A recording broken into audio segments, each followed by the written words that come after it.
しゃあ、今週末キャンプや。天気どうやろ。ずっと雨よ。ってなったことないですか？ラキャンピン。こんにちは、たくむです。あなたはこんな経験ないですか？月から金まで頑張って、今週末は行きたかったキャンプ場に行くぞと、めちゃくちゃ楽しみだなって思ってたのに、週末天気予報を見ると、ちょうど雨が降りそうだ。うわ、最悪やな、みたいな。ありますよね。とはいえね、休みの日変えてくださいっても、なかなか難しいじゃないですか。やっぱり、ちょっとぐらいの雨だったら、今週頑張っていこうかなっていう方もいると思います。そこで今日は、この知識があると、雨キャンプが一気に楽になるっていう、キャンプの雨対策をざっとご紹介します。もし、あなたがキャンプ行った当日、キャンプ場着いたら、地面のコンディション悪いなとか、そんな時にも使える工夫が詰まってるんで、気楽に動画チェックしてみてください。それでは、早速行きましょう。雨キャンプといえば、まず来るのが設営の手順です。あなたは普段どんな手順でキャンプの設営をしていきますか？人それぞれいろんな工夫があると思うんですけど、雨キャンプの時はあのアイテムに始まり、あのアイテムで終わる。それが理想です。そう、そのアイテムこそがタープです。まずテントサイトに着いたら、自分たちが今日から1日過ごすその場所をタープで覆っちゃいましょう。さらにね、そういう悪天候か、雨が強そうだな、風が強くて、ここから吹き殴りの雨が降ってくるんじゃないか。そんな時におすすめなのは、ヘキサタープって呼ばれるんですけど、六角形のね、タープです。頂点が6つもあるんで、張り網をね、いろんな角度に調整したり、ポールを立てることによって、いろんな傾斜を作ることができます。そんなわけで、雲行きが怪しいなって時は、なるべく大きめの六角形のヘキサタープ、これがおすすめです。そしてあなたがもしマンションに住んでますよ、アパートに住んでますよっていうので、ベランダがね、そんなに広くない場合は、ナイロン素材のタープを持参することをお勧めします。最近はよく見るんですけど、TC 素材のタープってあるじゃないですか。雨の時は正直あんまり向いてないかなと思います。というのも、コットンはたくさん水を吸う代わりになかなか乾かないっていうデメリットがあるんです。だから、1泊2日でずっと雨に打たれてたってなると、びっちょびちょの重たいタープを持ち帰ることになります。そんな意味で、なるべくナイロン素材のタープを用意しましょう。とはいえね、焚き火には弱いんで、雨キャンプの時はもう無理にね、焚き火をしよう、火を起こそうって思わないことも大切です。さらに前日なり、ついてからでもいいんですけど、先にタープにロープをくくっちゃうことをお勧めします。そして雨キャンプの必需品といえばカッパです。雨キャンプの時一番濡れるのってやっぱり設営の時です。タープね、慣れてたらすぐ晴れるかもしれないんですけど、20分30分はかかっちゃうことが多いです。それだけの間、こういうね、コットン素材の服で雨に打たれてると、乾かないんですよ。着替えを持っていくっていう選択肢もあるんですけど、それ以上に安いのでいいんで、カッパをね、ぜひ用意してほしいと思います。さらに一番厄介なのが足元です。雨キャンプの時は、ある程度防水性がある靴か、もしくはサンダルを持っていって、設営の間はあえて裸足でサンダルを履いて設営しちゃうっていうのも一つの手です。雨キャンプでこれはね、絶対持って行ってほしいっていうアイテムが、ちりとりとほうきです。雨の時って普段ならささっと払えるような砂も、泥となっていろんな場所についちゃうんですよ。だからそれを落とすためのほうき、これがあるとものすごく便利です。車に一つ積んでおいてください。次のアイテムが薪を置くためのスタンドです。一回濡れちゃった薪ってマジで火がつかないですよね。日本っていう土地柄、森の地面って結構湿気てること多いですよね。だから地面にそのまま薪を置いてると、下の方の薪って結構湿気ちゃうんですよ。そんな意味でこの薪ラックがあれば薪が湿って火がつかない。こういう苦労をせずに済みます。続いて、雨キャンプの時に持っていきたいアイテムが、長めのペグです。ペグは長さが必要っていう風に聞いたことある方も多いと思うんですけど、どっちかっていうと、実は表面積が大切なんですよ。例えば、柔らかくて、土っぽい地面だったら、Y ペグとか V ペグっていう、表面積が多く取れるペグがおすすめです。一方で、硬い地面にあいつら打ち込むと、本当に抜けなくなるんで、硬めの地面には実はあまり向いてません。初めて行くキャンプ場だから、どんな地面かわからないって時は、やっぱり鍛造ペグがおすすめです。どれだけ硬い地面に打ち込んでも、負けることは少なくて、しかも最初にテントとかタープ買った時についてくる付属のペグと違って、半永久的に使えるのが鍛造ペグなんです。デメリットはちょっとね、重いことなんですけど、それ以外は本当に穴がない商品なんで、30センチぐらいの鍛造ペグを何本か持っておくと、どんなキャンプ場でも安心して設営することができます。まとめると、ペグはなるべく表面積が稼げる長めのペグ、もしくは広めの Y ペグ、V ペグを持っていきましょう。続いて、雨キャンプで持っていきたいアイテムがコットです。例えば、綺麗にね、整地してあるキャンプ場だったらいいんですけど、キャンプサイトにちょっとでも傾斜があったり、あと凹凸があったりすると、簡単にね、水が流れ込んでくるんです。で、もし、テント張っちゃいました。その後に雨が降ってきたら、自分のね、テントの下を、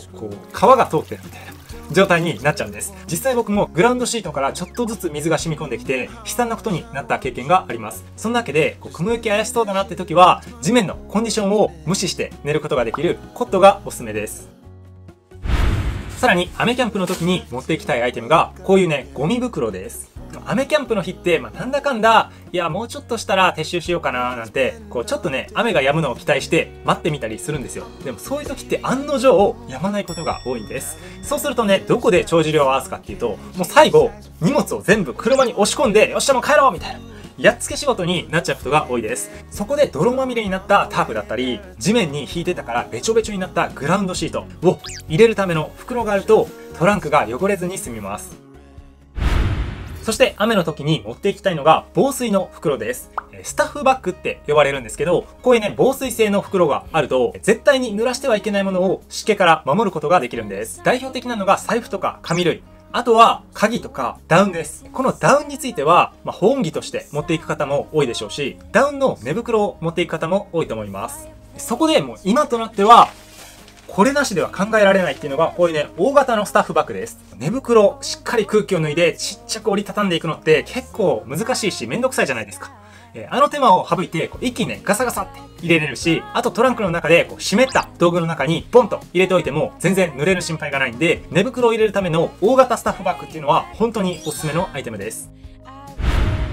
続いて雨の時に持っていきたいアイテムが、テントより小さいグラウンドシートです。例えば普段使ってるグラウンドシートが2メートル四方とか結構大きい場合って、ソロ用のテントを上に引くとシートがはみ出しちゃいますよね。でも雨の時はそのグラウンドシートが水を集めちゃうことになるんで、折りたたむなりしてテントより小さくしてください。で、これを引いておくと片付けの時に時短ができるんです。そういう地面がぬかるんでるコンディションで、チェアとかコット、テーブルを置いてると、その足部分って泥がつきますよね。だからその下にグラウンドシートを引いてやると、かんじきを履いて雪の上歩くようなもんで、足がね、ゆるい泥の中にめり込まなくて済むんです。で、濡れた地面の上にバッと広げれば他の荷物を置いて片付けたりできるんで、雨の時こそ忘れないようにグラウンドシートを入れといてください。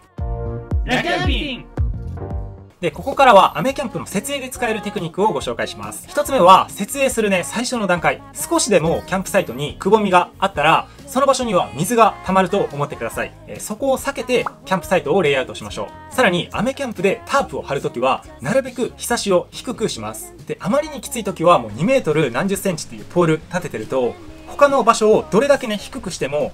高すぎるんですよ。そういう時は、ワイヤーを傷めちゃう可能性は多少あるんですけど、ポールの関節を一つ折って、ポールの高さ自体を下げてしまうっていうのも一つの手です。あと、雨キャンプしたことある方だったらわかると思うんですけど、なんか、タープがたるんでるなと思って、ペグのところ見に行ったら、ペグが刺さってる場所に水たまりができてて、地面が緩くなっちゃってるな。そういう経験があるかなと思います。それを防ぐためのテクニックがあります。それが普段の倍ロープを使うことで、水がね、一つのペグに集まるところを分散するっていう方法です。これはね、ロープを絡めて最後の場所で2つに分岐します。普段だったら1本のロープと1本のペグで固定するところを、あえて2本のロープと2本のペグで固定するんです。水が2つの場所に分かれてくれるんで、地面が緩くなっちゃうのを軽減できます。ちなみにロープ1本でもこうやってペグ2本使って止める方法もあれば、ロープの途中にペグを打って水を落とす方法もあります。次の雨対策が水が落ちるポイントを余分に設けてやることです。どういうことって思いますよね。タープって基本的に落ちるポイントって決まってるじゃないですか。でも余分に傾斜作ってやることで、